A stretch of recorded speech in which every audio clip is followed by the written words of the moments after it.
मला पहिल्या दिवशी माहिती होतं की आपण ज्या वेळेस कार्यालयाकरता जागा घेऊ, काही नतद्रष्ट लोक बसलेलेच आहेत, रोज ते प्रश्न विचारतील.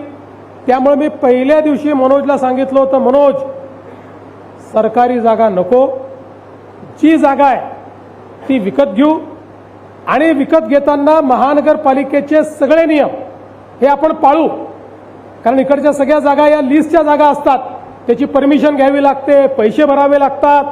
म्हटलं सगळ्या गोष्टी पूर्ण नियमाने, आपल्याला एकाही नियमात सूट नको, आपल्याला एकही शॉर्टकट नको, आपल्याला एकही कन्सेशन नको.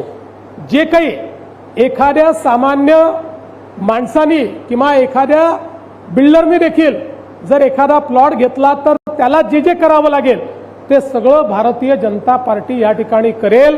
आणि आम्ही नीट सगळ्या परवानग्या घेत, सगळ्या प्रकारचे पब्लिक नोटिफिकेशन असेल, नोटिसेस पाठवणं असेल, जे जे करावं लागतं ही प्रत्येक गोष्ट करून भारतीय जनता पक्षाने स्वतःचे पैसे खर्च करून ही जागा विकत घेतलेली जागा आहे.